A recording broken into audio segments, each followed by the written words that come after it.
Yes, coming in hot. Helps to speak before you go live. Yes. So hey everybody,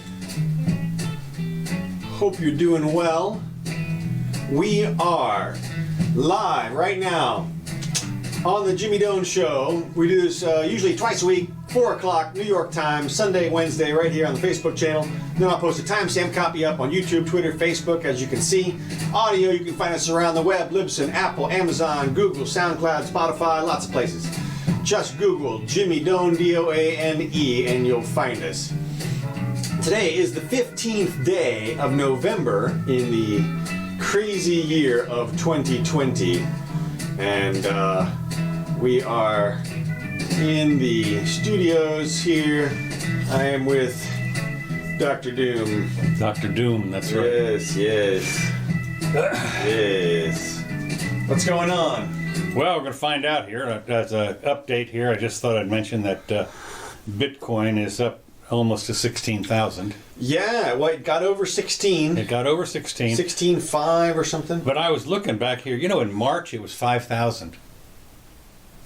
On the charts here, 5,000. Yeah.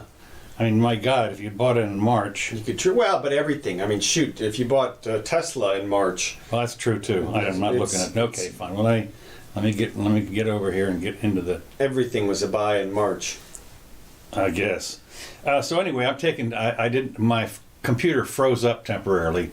Aha. To do the paperwork, so I'm bringing over the pad. Oh, we're going high tech here. We're going high tech, and so what I'm going to do is I'm just going to go ahead on down something. You got some stuff, right? Yeah. Okay, good. Well, I can start off with one thing here.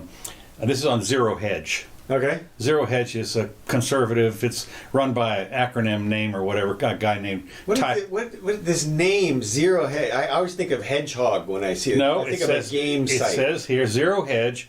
Their motto is, in the long term, we're all dead or something. You know, in a long enough time frame, everything That's a stupid motto. May be, but you know, he's been around quite a bit. He's got a bunch of subscribers. I like the site. I just don't like his name or his motto. Okay, well then, write him a note. Yeah. You know, that's it. He's doing fine it's my understanding that Tyler Durden, apparently there's a bunch of people that contribute, and they've assumed the name of Tyler. There is no actual Tyler. Oh, okay. That's what I heard. It's just a name that they made up for.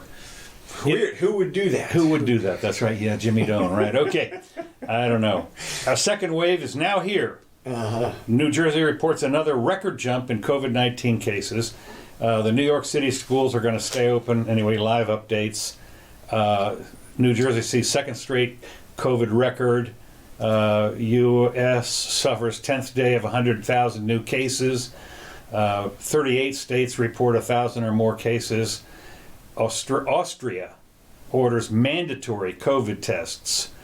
And Germans will live with considerable restrictions for months, and so forth. So the other thing is that Fauci has come out and said, "Don't count on Christmas. You know, you're going to have. You know, there are some places where I think maybe in California, a couple of states or cities or whatever has said no more than X number of people in a household. Yeah, a bunch of them. Yeah. 10 people here, 10 people there, 12 people somewhere else. Yeah. They're getting.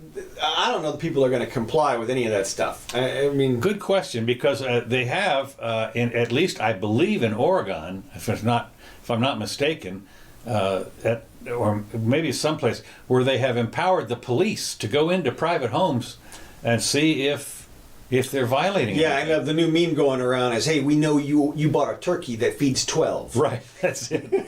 Yeah. Well, speaking of that, of course, here's a little branch I just read about in the UK.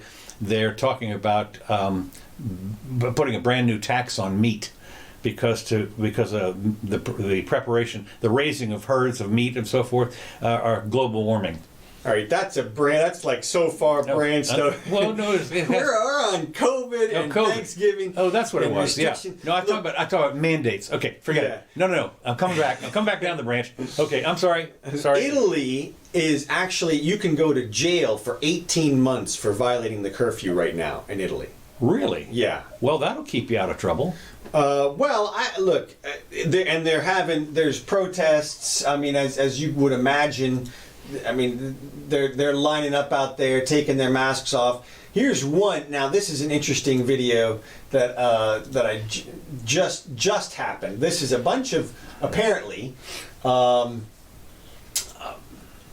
people. Now, and you can't really tell, unfortunately, but what they allege is happening here is that there's a bunch of people. They're outside a municipal building, which they're trying to take over, and the police are stopping them. And apparently, as you'll see in a moment, the police sort of join them and take off their helmets.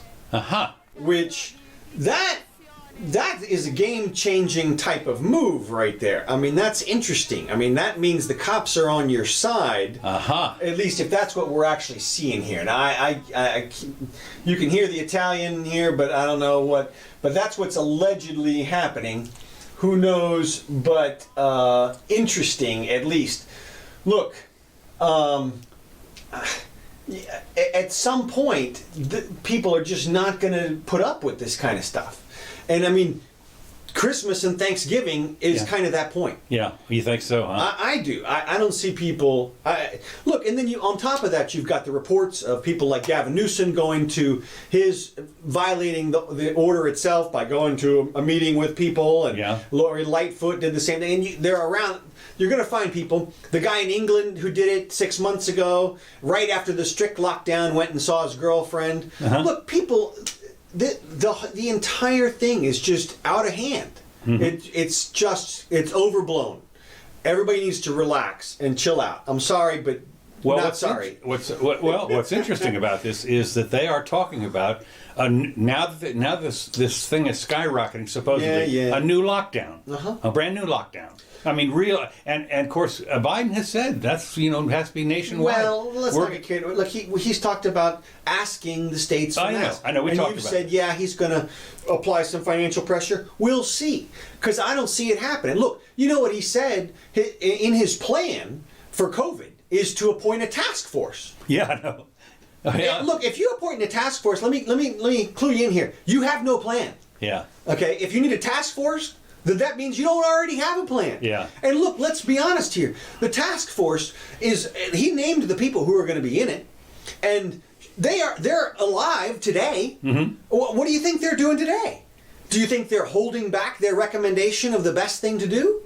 Well, not only that, of course, are they going to meet on a Zoom meeting this time? Well, of course they are. Yeah. Of course they're going to meet on a Zoom meeting, and they're going to promulgate some new guidelines. And when you read what Biden said about how they're going to effectively implement my strategy to curb the virus and limit the infections, well, of course they're going to do that. Like what else are they going to do? Yeah. I mean, but the point is that why don't they do that right now? And the answer is, of course they are doing it right now. And so that means there's nothing out there to do. Everybody knows what the potential solutions are, and everybody's been doing them for 9 months. Okay. So what more can you do? Well, there's the super spreaders, which do not refer to women. These are the people that meet all together like Sturgis in one of the Dakotas, and then they go back home and spread the COVID. So there are events, but look, there's a super spreader event that's the celebration right now, and the counter celebration and that kind of stuff, and the protest. Look, you can tamp down on those things a little bit if you want to. You can say no mass gatherings or whatever, but people are still going to Sturgis. And look, here's what Biden suggested he's going to do: is he's going to have a supply commander. Okay. A centralized supply commander to commandeer companies and to force them to produce whatever we need to combat the virus. He's going to take charge. Well, but didn't Trump do that with? Well, maybe not enough. Apparently, but not enough. Trump was not dictatorial enough. He was going to use the War Arms Act or whatever. Well, he did 39 times at least the last time we checked. Yeah. So he took over 39 different companies to force them to create stuff. Look, here's this is so funny because you don't have to do that at all. Okay, all you have to do is let the market price figure it out and create the demand and supply. Well, and of course, if the government would buy those masks at $10 each, you can bet that there'd be a flood of them on the damn instantaneously. Well, of course they are, but you don't even have to do that. No normal person would do it. But you know as well as I do, you don't have to offer a big price. The whole point is there's a need out there. Yeah. That means there's a price. Yeah. And the greater the need, the greater the price. All they have to do is let the price float and let people make their profits. And they haven't been doing this since the beginning. I haven't read about them going after any price gougers for a while now. They did initially when after the PPEP, the mask people and stuff, people were daring to sell masks for $5 a piece initially, and then the price went to 10 and that kind of stuff. And then now it's back down. And of course, because it's interesting you say that because you can get all your customized masks now too, Well, of course you can. And those are $5. Sure, absolutely. But you can buy a 10-pack for $5 of the normal ones. Absolutely, yeah. And it's what's interesting about that, of course, is you can see the 10-packs are all stacked up there. Mm-hmm. I mean, it's not like you can't go buy them. Well, right. Look, I've heard of nothing about shortages of ventilators or anything else. I can tell you what there is a supply shortage of and a distribution shortage of is the vaccine or whatever it is that everybody's making. Okay. The cure, okay? And the way to eliminate the distribution problem there is to let the price float. Let people manufacture the thing, let the other manufacturers get in on it, and let them manufacture and distribute it. I've heard that the distribution is not going to be widespread until March. On the vaccine, right? So I heard. Okay. That's what Fauci said. Guess what solves that problem? The operative word that you just said is guess. What? It's a guess. Marched guess. Well, yeah. Well, I was saying guess. I know, but go ahead. Yeah. Guess what solves that problem? The market. Yeah. If you allow people to charge whatever they're going to charge for it, you allow them to make whatever they can make. Suspend the patent for the thing. Yeah. Let anybody who came up with their patent manufacture and sell it as much and as fast as they want. But let other people copy it immediately. Immediately. You want to put some people to work? Do that and distribute the goods, the cure, the vaccine.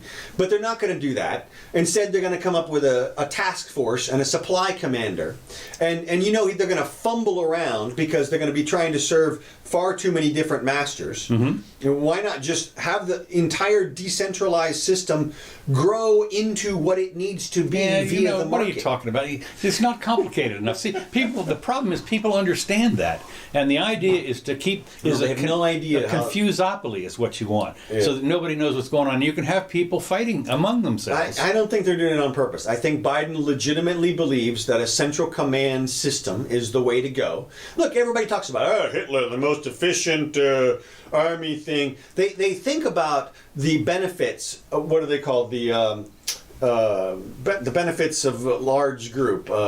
Herd immunity. No. The economic benefits of having efficiencies of scale. Okay. There is something else called inefficiencies of scale. Yeah. Okay. It's called lack of flexibility, lack of being able to serve a whole bunch of different disparate communities simultaneously. Mm-hmm. That's what happens. Big companies sometimes split up automatically because they serve their customers better that way. The inefficiencies of scale can create problems. But they're never going to figure those out if the government takes command, because it's just going to be more, bigger, harder. Well, of course, again, the thing is, of course, there's no incentive for the government to do anything like that. I mean, it's just the goodness of their hearts, they don't get fired for doing the wrong thing. No, you get some assistance. You get some assistance. That's right, and of course, and you use the passive tense. Right, it happened. It happened. Right, it just happened. Well, it'll be interesting to see, of course, as we continue on this business. They are talking, as I say, about basically what they want to advise you not to do Christmas this year already. And as you say, we'll see. The first thing that they're going to do now. Here's what they're going to do. As you said, that's a good suggestion. What they do is they go into the store and they say, "Okay, no 20-pound turkeys allowed to be sold." Well, there's that. And if anybody buys two, you got to report it. Of course. Well, yeah, interesting. That's right. It's interesting you should say that because that was the mandate in New York City when, what's his name, was it Bloomberg or whatever that said no 32-ounce Sodas, slushies? yeah. And so, of course, he just bought 2 16s. Big deal. This was, the war Well, on fat. Yeah. So thank you so much, New York. Yeah, well, like I said, good luck with that. We'll see what people's appetite for lockdowns is going to be. It is not, it is not happening in other countries. I can tell you that. And, Okay. I've got. This is, they're trying in different places, and because the other countries, I mean, Europe has had it a little bit worse, and. Here's Frankfurt, Germany, and There are the cops. yeah, and there's the water cannon. Aha! The water cannons. Yeah, My and God. they're not having it. This is what Antifa, whatever Antifa gets, and what they do is they blast them for a minute, and then the cops go in and steal their sign, and push them around, or whatever. And I mean, this is what you get there. Now, let me ask you a quick question. Sure. The fastest way to get to in jail would be for one of those protesters to go, Sieg Heil! Yeah, exactly. Yeah, I mean, yeah. You say that, I mean, you go to jail. In Germany, Yeah. I mean, what is the difference between this and the Kristallnacht, or whatever the hell it is? Oh, well, and speaking of that, did you see Christiane Amanpour's closing news thing the other night? No, I heard about it. Okay, so Kristallnacht, the anniversary was a couple days ago. Okay. And she basically came out and said, it's Kristallnacht tonight, and it's all Trump. Trump is doing Kristallnacht tonight. Mm-hmm. In other words, I mean, it's crazy. I don't know where these people. I mean, there's been calls for her to be fired and stuff, and I mean, just because. Look, there are people stirring up violence, and it's not Trump. I mean, you can say whatever you want about Trump name calling and stuff. That's not violence. It's just not. I'm sorry, that's not violence. Violence is very specific, and it's intimidation, and it's assault. It's attacking someone, and actually, that's if you look at it, you want to see who's breaking the glass and stuff. It's the people on the left. It's the Antifa people, and we're going to see. I mean, there's tons of. I saw some videos. It was interesting. There were videos, of course, of the Million MAGA March. Yeah. Which, of course, ended up being 20,000 people. So still a lot. Well, I mean, out there in front of the White House, I think it was. Right. But they had, then they had the protesters. Yeah. And they had videos of the protesters throwing these guys on the ground. Well, yeah. I mean, there's tons of videos. Of the protests. Unfortunately, it's very difficult to tell exactly what's happening in most of the videos. You really can't see. I mean, here's a bunch of protesters walking by, some people having dinner, and everybody's holding up their hands in the Black Power sign there or whatever. But you can't really tell. This is this poor guy. He's outside and I don't have to be there. Well, I was going to put us both. Okay. I mean, they're screaming at him, and he's got a Biden sign in his yard. Okay. And they're like, and he's screaming back, "Look, I got a Biden sign!" And they're like, "Shut up, Whitey!" Yeah. Just Whitey. Yeah, it doesn't matter. And I mean, this goes on and on. The videos, there's like video after video, and let me see if I can make sure this is turned down here. I'll let it play behind us, and you're just going to see there's fights, and again, unfortunately, you can't tell who started what. In this one, this old lady right here, they get up in her face. This guy with the megaphone gets up in her face, right. And this is the kind of stuff that Maxine Waters has been saying. Get up in their face. And this to me is assault because he's intimidating her. Yeah. And he knows it. And he's doing it on purpose. And even though he's not actually touching her or anything, at one point they grab her flag. Mm-hmm. And she says, "Hey, that guy grabbed me, and the guy with the megaphone screams, "No, he grabbed your flag. Mm-hmm. Get the facts right." He says, "Yeah, well, okay, the facts are actually if you grab something that somebody's holding, you're touching them." Yeah. As you know. As I know. And, as the cops tell you. Exactly. If you snatch your driver's license back when they're handing it to you, whoa. Yeah, I mean, that's close. Grabbing somebody's flag, I guarantee you. I mean, if they want to, they can arrest these people for assault. And I hope that they pass a new law like they're doing in Florida, which is the fuck around and find out law, basically. And it says, look, you can't scream at somebody with a megaphone. You can't. That is intimidation. You can't surround somebody and with a whole bunch of people and a mob. Look, there's this family here. Now, you can't tell. The allegation is that this family was being intimidated by the mob. There's a whole bunch of people taking pictures for some reason. All you see is the family walking down the street. There's kids. I mean, there's kids with them. It's just like, really? That's what you're going to do? This is the kind of stuff that needs to be completely discouraged. I mean, I can't believe that our leaders encourage this kind of stuff. It's Trump's fault. Well, they're trying to say that. They're trying to say that. You know, Trump called you a name, so you have the right to beat up a Trump supporter, is basically what it comes down to. You don't. There is no provocation defense. And, calling someone a name is not the same as getting up in their face with a megaphone. It's just not. And so now these guys are clearing off the fence out in front of the White House. They had a bunch of stuff painted up there and signs and everything that said "loser," "get out," that kind of stuff. But anyway, video after video of DC last night. Now the cops did show up in the videos at some points. And I mean, they did come around. I mean, but this is obviously, large street fights going on with multiple people. Some people are getting hurt, and I mean, what can you say about it? I mean, everybody went there to scuffle a little bit, so who knows? Are the cops picking that guy up? The cops, I think, come around. They rescued this guy in a minute. He gets beat up a little bit more, but.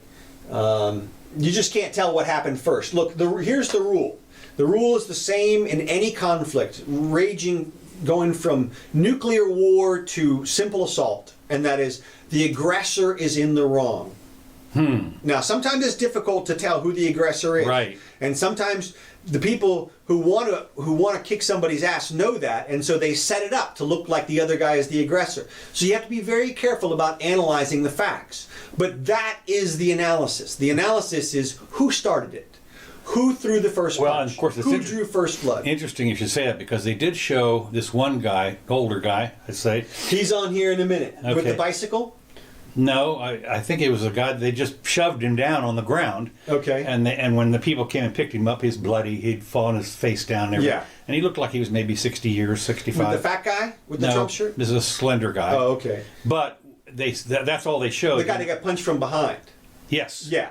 Okay. Yeah, and you're right. He had chased somebody else. He had pushed the guy with the megaphone. Right, he'd pushed the guy with the... That was the thing that was left out of originally. But then they said, well, he started it because he pushed the guy with the megaphone. Well, apparently the guy with the megaphone was in his face. Well, right. And to me, I'm with Scott Adams on this one, and I'm with everybody who says, if somebody gets in my face with a megaphone, I'm sorry, they're getting hit. Yeah. They're getting pushed back. They're going to eat the megaphone. Exactly. That's what they're going to do. That's exactly what's going to happen. Yeah. They're going to eat the megaphone. That's it. And now, little old lady's not going to do that, but obviously there are plenty of men out there who are not going to put up with this stuff. And I mean, if they came into a restaurant where I was, I'm sorry, I'm not. If they came into the restaurant and started to harass my girlfriend or something, I'm throwing tables at them. I mean, I'm going bananas. I'm damn sure going to throw some food at them. Oh, I mean, whatever it is. I mean, it's full attack at that point, you know. And so, and I gotta believe that that's going to happen soon, no matter which way the election goes.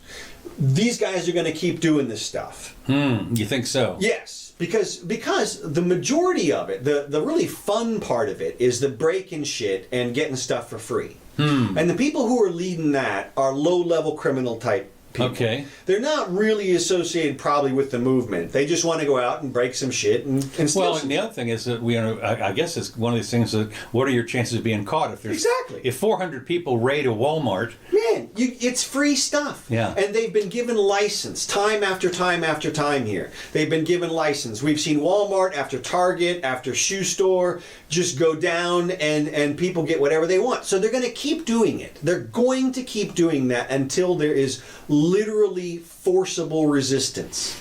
Until the police stop using rubber bullets and actually shoot some people, or that's going to keep going. I mean, that's what's going to happen. Unfortunately, the good news is that if you tell your good people, don't go. Look, there's civil disobedience, and then there's uncivil disobedience. Gotcha. All right. Yeah. Civil disobedience is fine. Go out. March, walk in the street, whatever it is. But as soon as you start bashing up stores and stuff, that's crystal knocked. Okay? Yeah. And that's wrong. That's wrong. That's wrong. I don't care what anybody says. The libertarians are arguing, well, you can't shoot people in defense of property. Yeah, you can. You really can. Yeah. Okay? Because here's what it comes down to. If somebody can come into your house and destroy everything, and you don't have the ability to hurt them or do anything about it, well, I mean, there goes your life. Yeah. Your life is over at that point. And of course, you do. Even the libertarians would certainly consider that legitimate. Well, they're finding a hard time drawing the line between the non-aggression principle. There's a big difference between defense of property and defense of people, and that's what they're thinking. The difference is very big. Like it's like a clear, bright line, and maybe it is, but it's not. It's not a line. You can cross that line. That is to say, what I just said, which is you can defend your property with violence. Yeah. Because property is a real thing that sustains life. And if somebody can take your property, they can take your life, essentially. And so there is a level of violence that you are allowed to use, even recognizing the non-aggression principle and saying, look, I'm just doing this in defense. If somebody comes into your store and says, look, don't shoot me, I'm just going to break all your shit, okay? You're insured, don't worry about it, just make a claim later, or something like that, okay? The answer is no, okay? No, I'm going to shoot you now, or you're going to get out. And you can shoot that person, okay, because it's too big of a threat. It's too much. And so, that's... Now, this is not legal advice. But that's the way it has to be. And it's got to get back to that. And they will get back to that very soon. Because very soon you'll see there will be no appetite for this kind of violence. I mean, look, before the election, they could try and blame it on Trump. Okay, so you say all this violence is because of Trump, and therefore vote him out. But after the election, either he's in or he's out. Either way, they have no use for the violence anymore in all the cities. Yeah, we do. Well, we're going to see. Yeah, let's have some fun. Yeah, Don't you took away our raison d'etre. Yeah. Well, and this is the guy I think you were talking about who got pushed down. Or no, this is another guy. This poor guy, and I got three angles of this guy. He look at this mob surrounding him. I mean, and they're all calling him names, everything from fat. I mean, they're fat shaming him because he's got a Trump shirt on. Now, I don't know what he did before to piss him off, and he's certainly not taking their shit. I mean, he's shooting them birds and stuff like that. There's a couple people helping him up, but half of the people there are literally just pushing him down, and they're robbing him. They take his stuff, his money and his things. When they push him down, his stuff falls, and they grab the stuff. Mm-hmm. And you see that over and over again with these assaults. That's why I say these are petty criminals here. These are the people out there to enjoy the lawlessness right now. And they're going to stick it out until somebody does something about it in some way that's threatening to them. So, well, they don't have any open carry law in Washington, D.C. Yeah, well, unless you're a cop. I don't know. Let me just get this little thing out of here. Move this up here. So, whoops, I accidentally pressed to watch. Oh, no, that's a different guy. Yeah, this is a different angle. They've got this guy from 4 angles here. And, I mean, look, like he's any threat to anybody. And this guy with the megaphone behind him is screaming at him, get the hell out of our space. Uh-huh. I see. Whoa, no irony there. No, I mean, just, he's claimed this space, and he's saying, get the hell out of our space, but they're all yelling at him, get the fuck out, blah, blah, it's just like, and he's calling them animals, as, that's what they're acting like. Yeah. So, don't encourage this bullshit if you're in any kind of power position. So. Well, that's interesting. You know what Biden's solution for criminal justice reform is? No. He's going to appoint a National Police Oversight Commission. I see. This is not a task force. A task force! Sounds like a task force. I got a plan.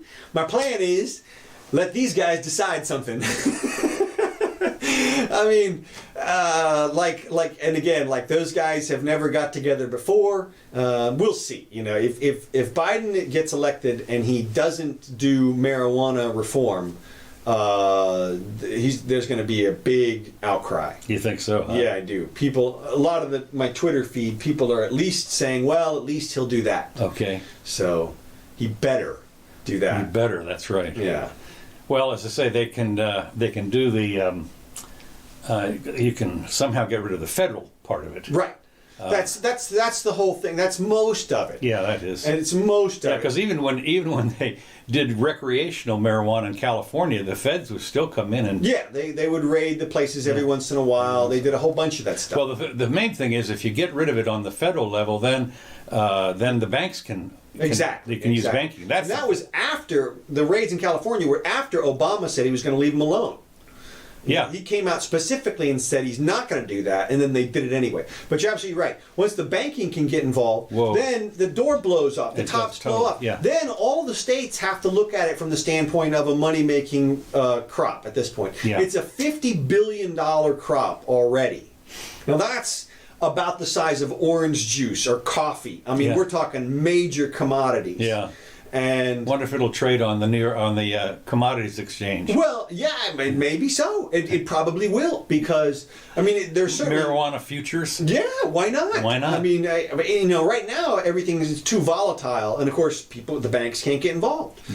Well, it is interesting because one of the little minor problems I think with the marijuana futures is it's too easy to grow your own. Well, you say that, but it's the difference between growing your own corn and buying the corn. It's like, okay, that's true. Yeah, you get something. Yeah, we have orange trees here, but our orange trees are only good for about a month and a half. Yeah, well, there's that. Our orange trees are sour. Now we have good grapefruits.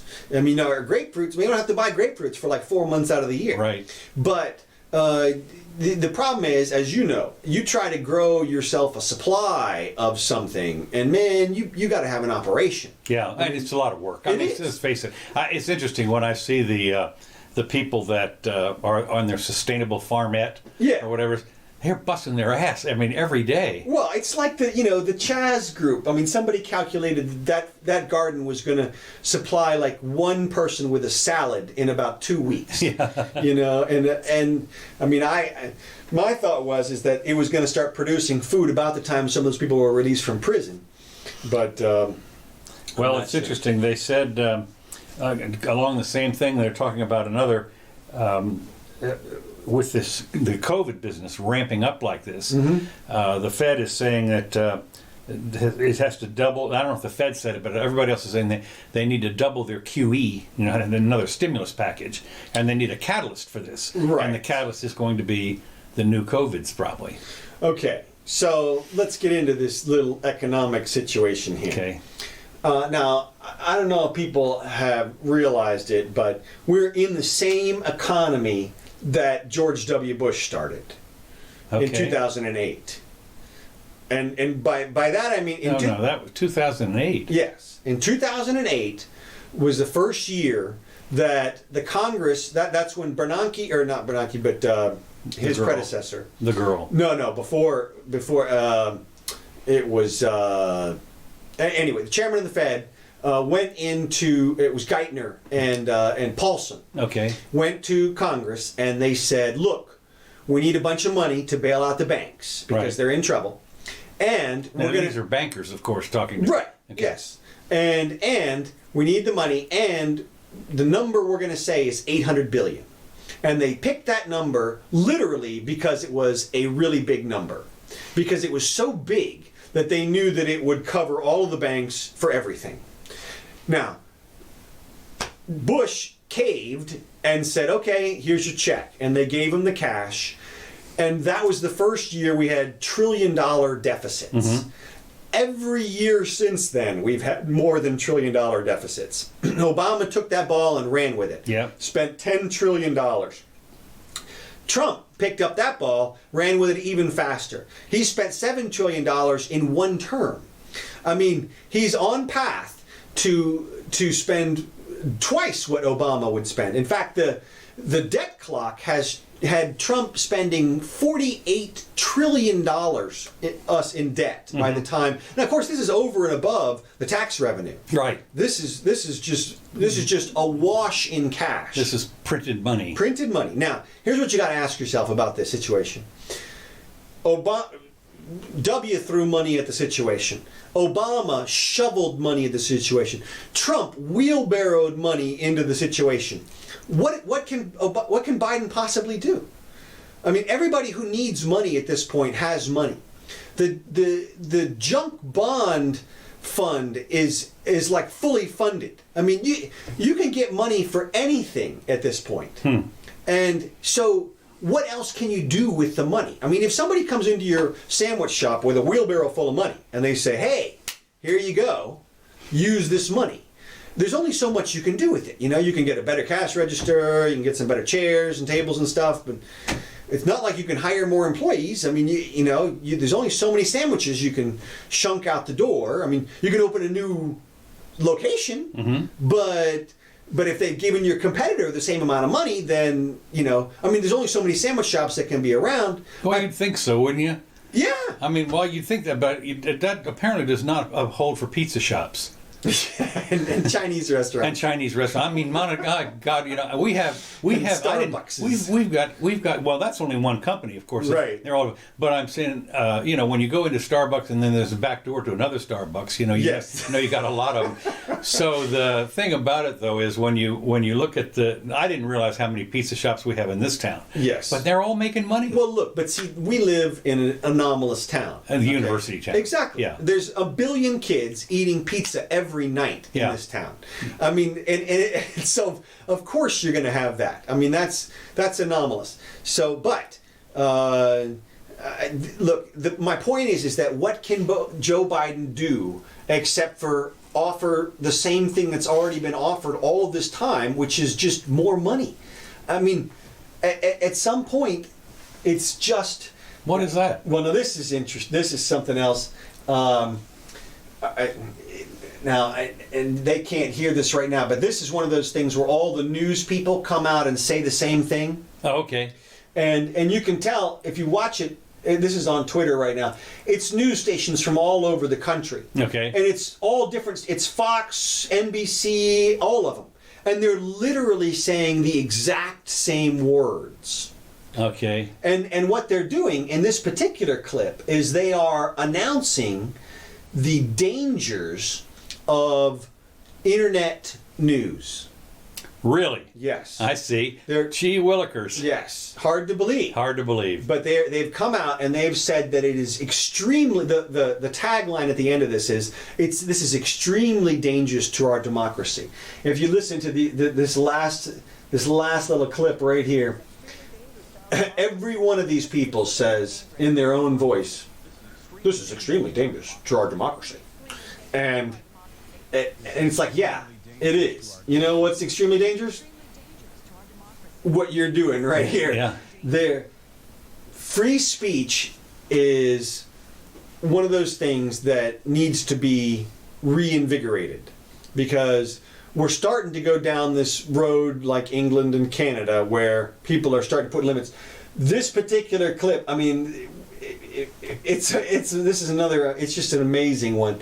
But you got to ask yourself, what is it that they're so afraid of in terms of the news? I mean, getting supplanted, I guess. Yeah. Because the internet's telling the actual truth. And they're going to try to get some kind of ban on it or something, or flags, or I don't know what. But you know, it is interesting. I remember the first time I heard this was years ago, when somebody started the word gravitas. Right. Yes. And it went everywhere. Yes. I mean, it was on every show they were talking. Well, that happens regularly, especially when presidents use it, like when H.W. Bush said harassment instead of harassment. All of a sudden, harassment was everywhere. Yeah.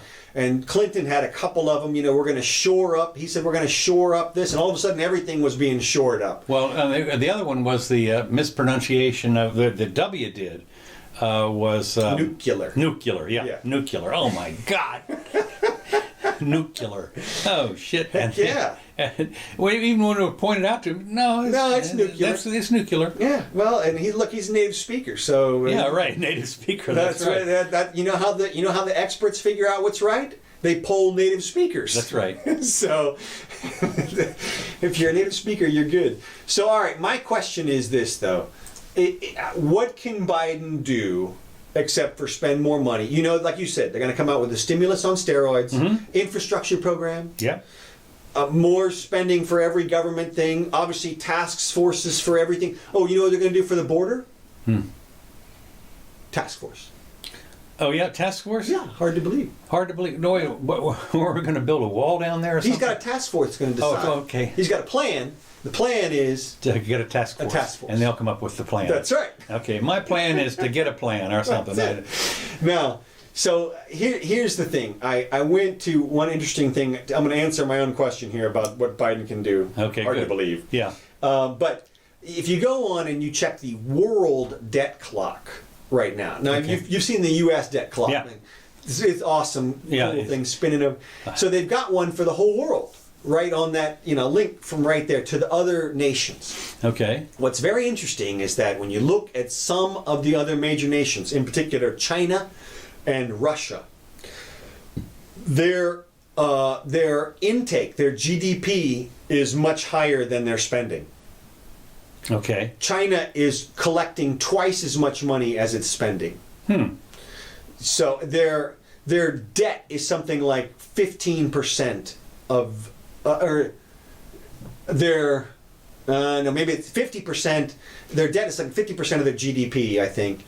Or maybe shit. Now I'm blowing it. Anyway, the point is that those countries, China, Russia, and like one or two other ones, are positioning themselves for the future, and everybody else is going into a massive hole fast. Okay. Well, I do know. I have seen the countries that they call their debt to GDP ratio. Right. And it's on a lot of countries it's over 100%. Yes. And so, but not that really means anything to me. Not too much. I mean, it's not too bad. But I mean, Japan's is 227%. Yeah. And I mean, there is a level at which your debt, the servicing of your debt, becomes a crushing burden.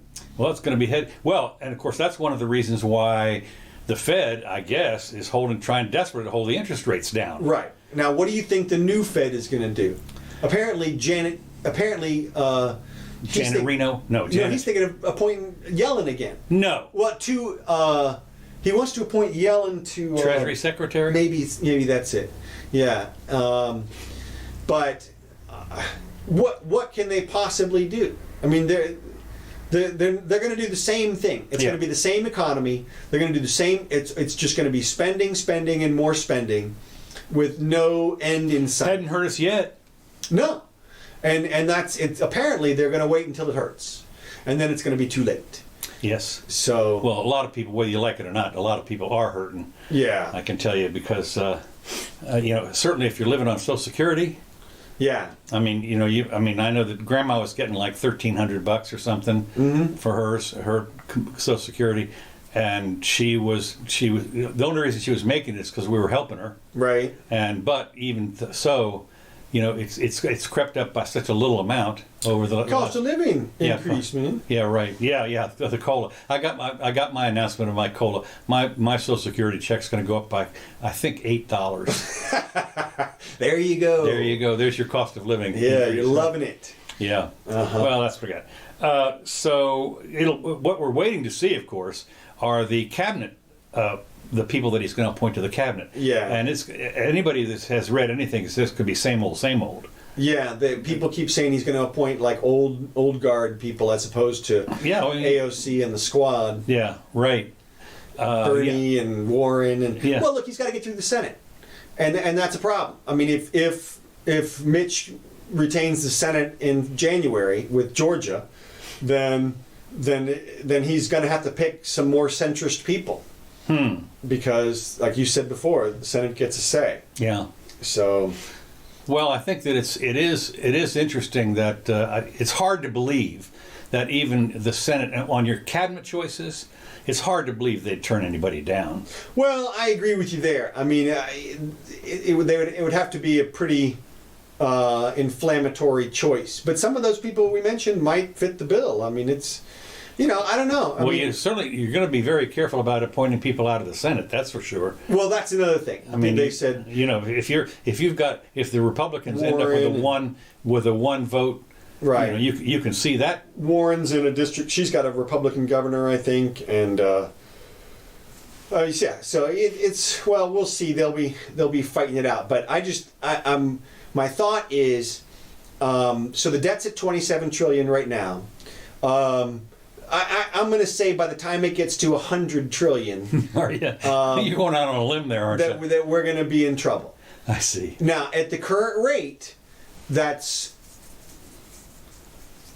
is 2032. Okay. Okay. Well, I got plenty of time. Yeah. You're like, hey, for me, have fun with that. Have fun with that. Exactly right. What the hell? I'm closing in on 80. I mean, if I live to be 90, I'm going to see it. I don't think so. You better watch out. Yeah. You had some pretty long-lived relatives. Yeah, that's true. That's true. I did. That's for sure. Well, I just we'll see. We'll see. China, $7 trillion spending with the GDP of $14 trillion. So yeah, there's 50%. So all right. Well, anyway, what's our GDP? Is it 19 trillion or something? Yeah, something like that. Yeah. And we're at 27, so now we're over 100. Yeah. As people point out, you have that in your mortgage. A lot of people have more debt personally. Yeah. Than an annual salary. So it's that amount is manageable to some extent. But when you start getting into the multiples, of course, the little minor problem, of course, is for what it's worth, is that's a secured debt. A mortgage is. Right. If you have to, you can sell your house. Right. And go rent someplace or whatever. But the debt is secured by the taxpayers, and that's us. Or the printed dollar. Yeah. Which is the savers. So. Right. Yeah, the savers, boy, I'll tell you, they got it. They're going to get smashed. Well, they are being smashed already. I mean, the simple fact is, as I think I've talked about this before, the interest rates have been, like under 3% or 2% or they're like 1.5%. The federal interest rate now is, 1.5% or something. I forget what it is. Under 1%. The money that they are loaning between banks or something. Yeah. I think it's about that. So the point is, though, that if the interest rate, the nominal interest rate for the past 100 years has been around, federal government has been around 5%. Yeah. And the federal, right now, the servicing of the debt is around $300 billion. That's the servicing of the debt. It is roughly, whatever that is, that's a tenth of the total budget. Yeah. Which, of course. So it's going to go up by 5 times pretty soon here. Yeah, and that it's going to be unserviceable.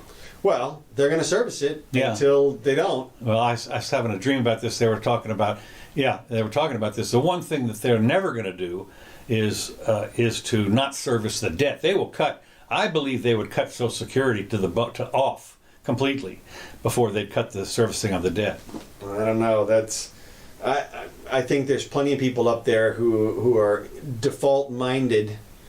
Whatever. Really? Yeah. Why not? I mean, I think what they'll do before that, though, is they'll do a strong dollar replacement.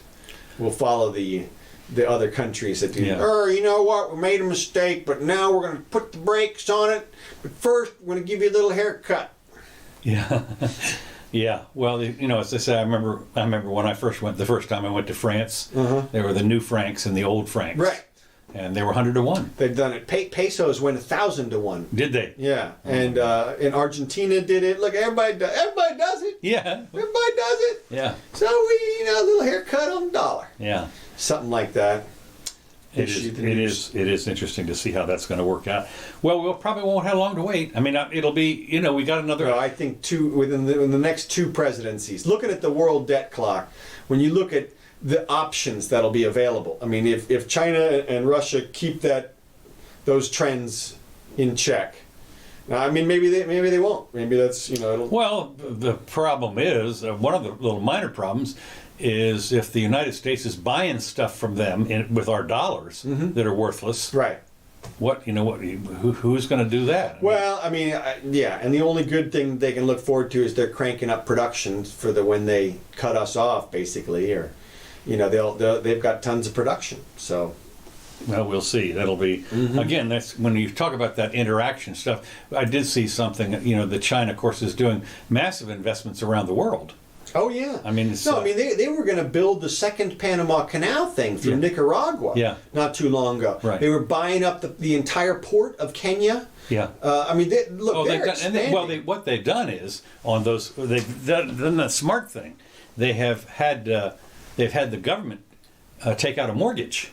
Yeah. On when they build the railroad. Yeah. And we'll build it for you, but we're loaning you the money. Right. And they're not shy at all about foreclosing. I mean, you don't pay. Whoops, you're a little behind. You're a little behind. We're gonna, here's your piece of paper says we're taking the railroad. Yeah. It is now the Chinese railroad. Well, we'll see what their ambitions amount to in the coming century. We will. That's right. So, Dr. Fauci warns U.S. likely to cancel Christmas. Hints that masks and social distancing are here to stay. Yeah. So thank you, Fauci. It'll be interesting. Of course, he is on the outs with the Trumpster. So people keep saying that, but I still see him making announcements and stuff. Yeah, well, but there have been several of them that have held on for a while. But my point is that if Biden wins, is he going to keep Fauci on? Yeah, that's what the word is. Yeah, that's the word. That's the word. He's got a secure job of pronouncements. And of course, he's got a reputation now for flip-flopping, so he'll fit right in. So that's no problem. Yeah, well, Newsmax buyout eyed by Trump allies seeking a Fox News killer, and the CEO of Newsmax denies it. So this is another fake news. What now? Newsmax is one of the more conservative publications. Yeah, and so the Trumpster wants to start up his own media empire. Yeah. So they were talking about maybe he'd buy Newsmax. Okay. And the Newsmax CEO said, no, not going to happen. So we'll see. Of course, you say that for the right amount of money. That's negotiation. Yeah, that's right. That's right. What that's right. We're starting the negotiating. That's right. No. So we'll see what the deal is on that. I did also see where the most downloaded app from the App Store has been Parler. Oh, is that right? The number one is by far. Yeah. People are switching. Well, we're on Parler, but yeah, I know we are. I mean, I spent a little time on there. It's kind of fun every once in a while to go over there if you've already exhausted your Twitter feed. Yeah. And because all the band people are on there, like you get Alex Jones and Milo and everybody who's banned from Twitter is. Oh, okay. I thought you meant like the Rolling Stones. Yeah, no, not the band. It was the B-A-N-E-D. B-A-N-N-E-D. That's it. Yeah, so okay. Okay. Well, that's right. Yeah. And of course, that's who these news people were talking about. Oh yeah, right. The idea is they're going to go after social media, Parler, and whoever. I mean, who knows? I'm curious to see how they're going to treat Twitter and Facebook after the election. Yeah. Because even if the Democrats get control of that, it feels like they'll go after them. It feels like they'll be like, hey, thanks for the help. By the way, we're taking over now. The Justice Department is going to sue the pants off of you. Yeah, or we're doing whatever we want. We're splitting you up into 2 companies, and Justice is taking over one of them, making it a public utility, or some shit like that. Again, we just have to wait until January 20th. Yeah. To see what. So we should have some information by then, though. Yes, for sure. So here's another Donald J. Trump retweeted. He retweets all. I get it on my thing. Oh yeah. Because I'm on his Twitter feed. And he tweets a lot of times. He'll tweet websites. So I can't see what he actually did, but. Well, okay. So when you talk about January, I think we need to cover the election real quick. Okay. Because I've been doing some deep diving. Okay, good. About the whole thing. Big R research. Big R research. I mean, I did even the math and stuff. Whoa. Yeah, I know. Now, I didn't actually do the math. Okay. I checked with other math people. Well, the nice thing about Google, of course, is if you enter an equation in the search, yes, it gives you the answer. But this is a little more complicated than that. This has been, you've probably seen the analysis of, there's one going around right now, some guy from MIT talks about the discrepancy in the appearance of votes along some spectrum that he identifies, and how that it indicates a shift of votes from Biden to Trump. Yes. I saw that. Okay. And there was another. I saw another story about that sort of. It might have been the same one. Yes. Where he said, statistically, massive fraud. Right. Massive. I mean, just unbelievable. And this is not just where you find one. Oh, and which reminds me, what's his name? Tucker Carlson had to apologize because the woman was alive. Yeah, the 90-year-old was alive, and he said it was a dead voter. But he did. He says, "We correct." Well, look. Here's what everybody should realize about the voting in the past. There's a bunch of things. Okay, number one, whenever they say there has never been widespread voting in the past, okay, you mean widespread fraud? Fraud. Yeah. Sorry. Never been widespread voting. Never been widespread fraud in the past. You have to remember that's the past. Mm-hmm. Okay, and it's different from today for sure. Yeah. Okay, not only just in the concept of who's running, but how the election is held, and of course with the mail-in voting and everything, it's all different. So just because it hadn't happened in the past doesn't mean it can't happen today. Right. Second, I think widespread fraud would probably cancel itself out because it'd be on both sides. You think so? Yeah, but it doesn't take widespread fraud. It only takes targeted fraud. All you need is a little bit. All you need is something specific. Now, that being said, Trump, if he wants to win, has to find what you're talking about, something specific. And I can tell you, I've been through that particular thing from Dr. Singh or whatever. Mm-hmm. I go to another math guy that I've been watching for a little while. This guy who does something called stand-up maths. Okay, yeah. And he's obviously from Britain. Yeah, and he's a neat guy, and he does these little he does math problems online for fun. He's like a Rubik's Cube expert and pi and stuff like this. And he goes through Fibonacci. Yeah, and he goes through the couple of analysis of the statistical appearance of the votes, mm-hmm. and basically debunks Singh's thing. Okay. And says, look, that's not what you would get, and here's reason why you're doing it wrong. You're doing the statistics wrong. You're subtracting percentages that can't be subtracted, or something like this. And so, basically, the bottom line is that particular analysis doesn't seem to, or at least there's a debunk at this point. Okay. Then when you go to the other one, there's one about what's that guy's name? Of course, both these guys are professors. Yes. Of mathematics. Yes. And they don't agree. Right. Boy. Well, but see, they're going to agree at some point. Okay. I mean, that's what we know about the math. The good thing about math is, at some point, one of them's going to say, "Oh, you're right." Well, and of course, the thing about it is, they spell math with an S in it. I know. What is that? Well, because it's a shortening of mathematics. Yeah, but so it's maths. Yeah, I know, but that's hard to say. Well, it is. Well, that's the that's the saying, the shibboleth saying. Right. If you can say that, you're not a foreigner. Yeah. Well, Lollapalooza. Lollapalooza. Well, no, the shibboleth was the one that. Yeah, I know. That was now. Which reminds me, we're going ready to get out of here. Well, I got a little more on the election. Okay, I know, but I just want to mention to you again, West Wing. Oh shit. One of the great ones was they had a preacher come in from China. And he went to talk to the president, and we had learned earlier in that particular thing that this is where I learned that shibboleth was the word that they used to say to non-Christians if they could say the word. Yeah. Then they were Christians. Yeah. And so the guy comes in, and in the course of his nobody told him what to say or anything. He just in the conversation he says the word shibboleth. This is a Chinese Christian, so it was. So you have to go watch that one. That was a good one. Go ahead. Okay, this show brought to you by West Wing. Thanks, Aaron Zorkin. Yes. So Benford's analysis was the other thing I was talking about. Okay, you know about that? No. If you now Benford, isn't that the tool guy's tools? I don't know. Those are Binford. Oh, okay. Yeah, brought to you by Binford. Anyway, Benford's analysis, it turns out that in any analysis of random groups of numbers that grow in exponential ways, it turns out that numbers that lead with 1 appear an inordinate amount of times, and 2 appear, you would think, like, if you picked a bunch of numbers off the front page of a newspaper, that they would all, like the ones with the number 1 starting in the beginning it would be 1/10, right? You'd have 10% of them would start with the number 1, 10% of them would start with the number 2. Doesn't happen that way.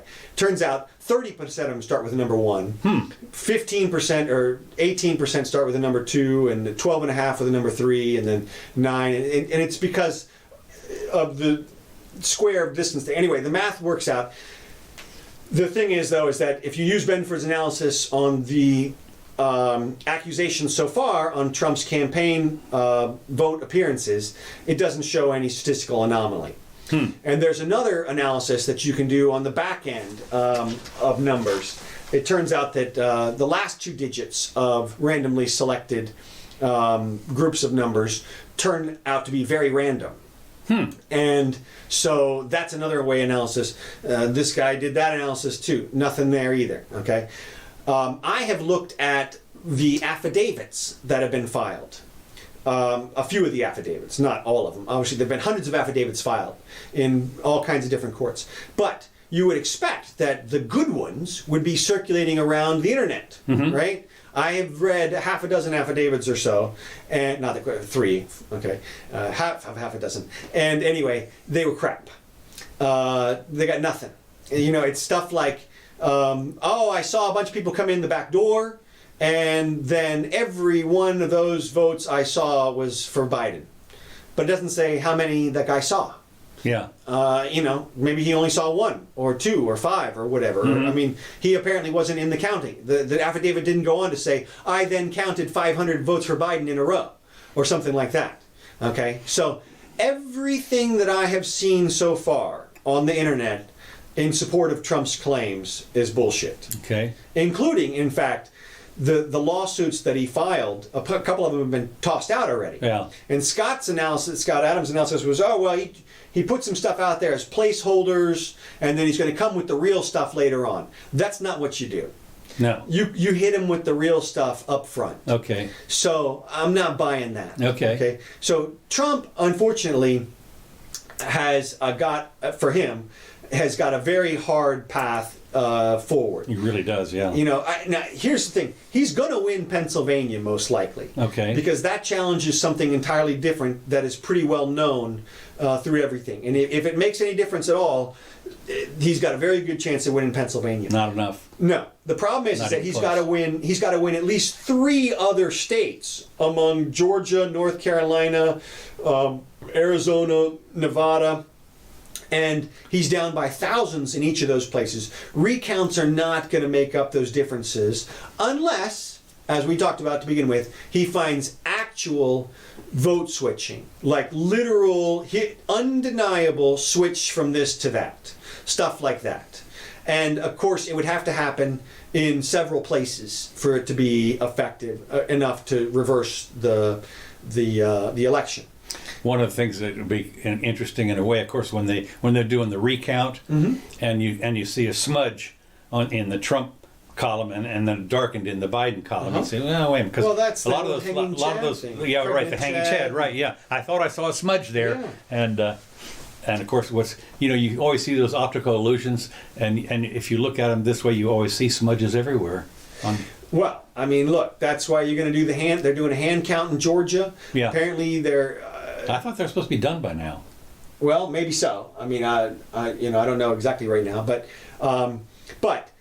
Trump has got a very long path in terms of those lawsuits. He would have to win the majority of them, and here's the thing, it just. If he wins those, then he can win. Okay. And there's a 5% chance or so that he wins all those. Now, there is one other interesting path for him. It turns out that if he can create enough cloud over the entire election, they may throw out the entire election and throw it to the House of Representatives. That's a possibility. They can do that. But I'm going to say that they're not going to do that because the Supreme Court errs on the side of conservatism. That is, they typically don't like to overreach. That's judicial restraint. You learn it from day one in judge school. Mm-hmm. Don't decide more than you have to. Yeah. And so the Supreme Court, from my perspective, is only going to give it to Trump if they have to. If they absolutely have to. If it's undeniable that votes were switched in several locations, or for example, I can imagine a situation whereby the software doesn't have an auditable feature. Now, interesting you should mention that. There's a huge conspiracy thing on, and I was just reading it over here. You do know that the two major players in the software, one is headquartered in Spain, and the other one is headquartered in Germany. In Germany. Yeah, I guess in Germany, right? Yeah. And they were saying that there could be, a bug, right, in the software, and how are they going to audit that? Well, and here's what it comes down to: they have got to prove it. Well, they did raid in Spain. Our Justice Department apparently went and raided one of the servers. Really? Yes. Which was I forget exactly how they got in, but this was one of the servers for the it's called Numbers or what? Dominion? Dominion, yeah. It was one of the Dominion servers in Spain. Huh. And well, that's interesting. Look, Trump hasn't given up, and he hasn't conceded, even though that's in the paper today. You saw that, right? No, I have to go. He said Biden won because he stole the election, and they're like, "Look, Trump admitted it. He won." Yeah, yeah. It's like, yeah. So anyway, he is still fighting, and he does have a chance. It'll be interesting. Now, look, if you're a Biden supporter, you got a 95% chance of winning. Okay. But if Trump wins, don't fucking riot. You assholes. Yeah. Okay? It's just, and look, here's what's going to happen. The Supreme Court is either going to take up these cases and rule and hand it to Trump, and then everybody's going to go along with that, or they're going to pass. They're going to pass. They're going to say, no, we're not taking these cases, and they're going to give it to Biden, and everybody's going to go along with that. Whatever they say, people are going to go along with. Whatever the courts say. You don't have to worry about this. I'm not saying about, there's still going to be riots and that kind of stuff. Either way. And way more riots, of course, if Trump wins. Because now they've been telling everybody, look, he's going to steal the election. And they seem to be prepping for that. It's like I told people a couple weeks ago, right after the election, if you think Trump's a dictator, double down now, because if he is, he's not walking out of there. Yeah. So we'll see. But if the Supreme Court hands it to him, that's as legit as it gets. So, but I don't think they'll do that unless they literally cannot do anything else. I don't see how they can do that. And my thinking is they're going to learn the lesson from 2000. And say, right. and say, we're now, see, I wish you were right about that, but I honestly think that they'll learn the other lesson from 2000. No. Yes, I do. We had a precedent. We did it again. We did it before. We can do it again. No, they've got to say, look, we've learned our lesson. We're back to the lower court. It's the tar baby, for Christ's sake. That's right. Don't get near that freaking case. And that look, I think that there's 5 people on there that are going to say we're not taking it. Yeah. Unfortunately, you only need 4 to take it. Well, to take it, but to rule. Yeah, to rule you need 5. You need 5, and I think there's 5 that are going to basically say we're not touching that. Man, that's what I'm thinking. Yeah. So I hope you're right. Look, I still, whoever to win, whoever actually won. Get it over with. Well, I don't care. I'm with you. I'm with you. It'll be resolved before the electors have to elect anybody. You think so? That's December 15th. Yeah, I do. Okay, that's 1 month. Yeah, I think that they will resolve it by then. Well, they can't. Well, of course, until they might have, but of course, until they actually meet, actually cast the vote, right? It ain't over. Right. And look, and in any event, even if they don't resolve it by December 15th, I think they'll definitely resolve it by January 21st. So I'm not. You better know by January 20th. Well, yeah. Well, okay. No, wait. One more day. Yeah. One more day. Yeah. Till after the swearing in. That's I don't right. think so. That's right. Is it the 20th? Anyway. You get 2 Bibles up there. Yeah, that's right. So, look, I'm not worried that we will have a definitive resolution. I believe. I mean, there are some weird possibilities, though, like we said. Yeah, there are. I mean, again, when you look at stuff like this, this is one of the things they do this down here at our commission meetings.